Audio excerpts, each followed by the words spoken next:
안녕하세요. 초기 대응의 김현수 변호사입니다. 분명히 서로 좋아서 분위기가 맞아서 한 관계인데 며칠 뒤 갑자기 강간 혐의로 고소되었다는 통보를 받으면 정말 황당하고 억울하시죠. 오늘은 합의된 관계였는데 강간으로 고소당하는 일이 왜 벌어지는지, 그리고 무혐의를 받아내려면 무엇부터 해야 하는지 하나하나 짚어드리겠습니다. 합의된 관계였는데 강간으로 고소가 될 수 있을까? 결론부터 말씀드리면 생각보다 자주 일어나는 일입니다. 예를 들어 볼게요. 술자리에서 분위기 좋게 이야기하다가 모텔에 가서 합의된 관계를 가졌는데 며칠 뒤 상대방이 사실은 분위기에 휩쓸려서 거절을 못했다. 저항했지만 묵살당했다고 주장하기 시작합니다. 또는 관계 후에 연락이 끊기거나 연인에게 들켰거나 지인들이 알게 되면서 입장이 바뀌는 경우도 있습니다. 이때 본인을 방어하거나 상대방을 공격하기 위해 강간이었다는 프레임을 씌워 신고를 하는 것이죠. 문제는 강간 사건은 이런 진술만으로도 수사가 시작된다는 겁니다. 물적 증거가 없어도 피해자의 진술이 일관되고 구체적이면 그것만으로도 기소까지 가는 경우가 정말 많습니다. 거기다 강간죄는 사전 구속 가능성, 실형 선고 가능성, 신상정보 등록 및 공개, 취업 제한까지 따라올 수 있는 중대 범죄입니다. 한 번 잘못 휘말리면 사회, 가정, 직업 전체가 무너지는 겁니다. 그럼 합의된 관계였다는 걸 입증하면 무혐의를 받을 수 있을까요? 도대체 어떻게 입증하는 걸까요? 가장 중요한 부분이니 차근차근 짚어드리겠습니다. 결론부터 말씀드리면 입증할 수 있습니다. 강간이 아니었다는 정황을 객관적 자료로 쌓아 올려 합의된 관계였음을 입증하거나 적어도 강간죄에서 말하는 폭행 협박은 없었다는 점을 입증하면 됩니다. 그렇다면 입증은 구체적으로 어떻게 하느냐? 첫 번째, 사건 전후의 대화 기록이 중요합니다. 만나기 전에 오늘 어디서 볼까? 몇 시에 만나와 같은 자연스러운 약속 대화. 그리고 사건 다음 날 어제 잘 들어갔어, 재밌었어와 같은 일상적인 대화가 남아있다면 이게 강력한 증거가 됩니다. 정말로 강간 피해자가 다음날 가해자에게 일상적인 메시지를 보낼 수 있을까? 수사기관도 이 부분을 무겁게 봅니다. 두 번째, 그날의 동선과 행동 패턴입니다.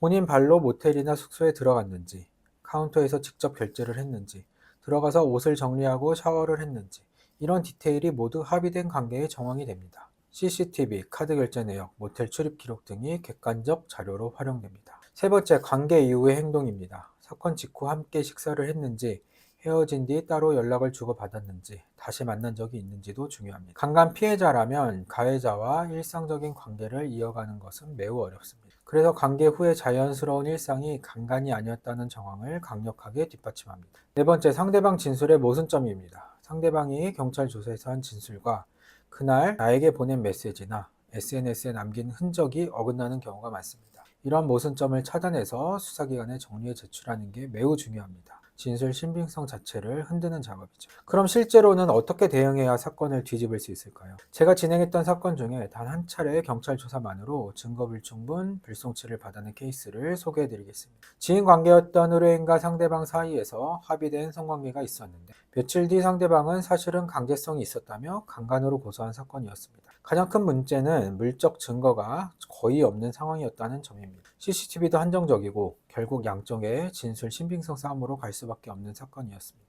이런 사건은 조금이라도 진술이 불리하게 짜이면 그대로 기소까지 가는 가장 위험한 유형입니다. 저희가 세운 대응 전략은 다음과 같았습니다. 가장 먼저 사건 당일 상황을 치밀하게 재구성했습니다. 의뢰인과 상대방이 만난 시점부터 헤어진 시점까지 어디에서 어떻게 이동했고 어떤 대화를 나누었는지 모두 정리했습니다. 그리고 상대방 주장과 상반되는 정황, 대화 기록, 행동 패턴을 하나하나 분석했습니다. 특히 상대방이 경찰에서 한 진술과 사건 전후에 의뢰인에게 보낸 메시지 사이의 모순점을 찾아내는 데 집중했습니다. 나아가 상대방이 강간 당시 다쳤다고 주장한 피해 부위가 실제로 다른 사정에 의해 다친 것임을 입증하였고, 사건 발생 장소 자체가 강제적으로 성관계를 할 수 없는 장소임을 강력히 주장하였습니다. 다음으로 경찰 조사를 위한 예상 질문 리스트를 만들었습니다. 강간 사건에서 수사관이 어떤 흐름으로 질문을 던지는지, 어떤 지점에서 함정 질문이 들어온지를 다 알고 있기 때문에 실제 조사에서 나올 질문을 거의 그대로 재현해서 준비했습니다. 세 번째로 진술 태도를 훈련했습니다. 경찰 조사에서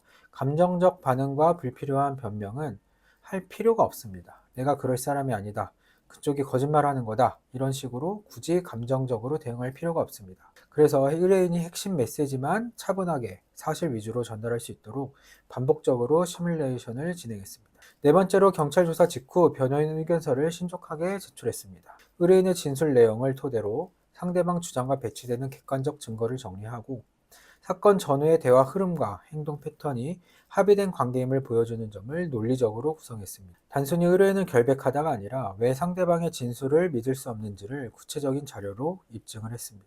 결과는 단 한 차례 경찰 조사만으로 증거 불충분 불성취 결정이었습니다. 진술 신빙성 싸움이라는 가장 어려운 구도였고 물적 증거도 한정적인 상황이었지만 사건 초기에 전략을 제대로 세우고 들어갔기 때문에 가능했던 결과입니다. 그럼 지금 실제로 합의된 관계였는데 강간으로 고소당하신 분들은 당장 뭐부터 해야 할까요? 단계별로 짚어드리겠습니다. 첫째, 사건 전후의 모든 대화 기록을 백업하세요. 카카오톡, 문자, DM, 통화 녹음까지 전부 포함입니다. 만나기 전 약속을 잡았던 대화, 사건 당일 주고받은 메시지, 사건 이후 며칠간 이어진 대화까지 시간 순서대로 정리를 해주세요. 두 번째, 그날의 상황을 면밀히 정리하세요. 몇 시에 어디서 만났는지, 어디로 이동했는지, 어디에서 식사하고 어디에서 술을 마셨는지, 모텔이나 숙소에 들어간 시각과 나온 시각, 숙소 안에서 어떤 일이 있었는지 최대한 구체적으로 적어두세요. 세 번째, 그날 함께 있었거나 마주친 사람들을 떠올려 두세요. 만나기 전 함께 있었던 친구, 식당 직원, 술집 직원, 모텔 직원 등 사건 당시 두 사람의 상태를 본 사람이 있다면 그 진술이 결정적 증거가 될 수 있습니다. 네 번째, 경찰 조사 전에 반드시 변호사 도움을 받으세요. 진술만 있는 강간 사건은 진술 한마디가 매우 중요합니다. 내가 결백하니까 그냥 말하면 되겠지 하고 조사에 갔다가 조사를 잘못 받으면 나중에 변호사를 선임해도 그 진술을 뒤집기가 정말 어렵습니다. 조사 전에 변호사와 충분한 시뮬레이션을 거치고 조사에 가야 합니다. 합의된 관계였는데 강간으로 고소당하는 사건은 진술 신빙성 싸움이라는 매우 어려운 구도로 흘러갑니다. 거기다 사전 구속, 실형, 신상정보 등록까지 따라올 수 있는 중대 범죄라서 한 번 휘말리면 인생 전체가 흔들릴 수 있습니다. 하지만 진짜 합의된 관계라면 그리고 초기 대응만 제대로 하신다면 충분히 무혐의를 받아낼 수 있습니다. 방금 보신 사례처럼 단 한 번의 조사만으로도 증거 불충분, 불성취까지 받을 수 있습니다. 오늘 영상이 도움이 되셨다면 좋아요와 구독 부탁드립니다. 더 자세한 상담이 필요하신 분들은 영상 하단에 안내를 참고해 주시기 바랍니다. 감사합니다.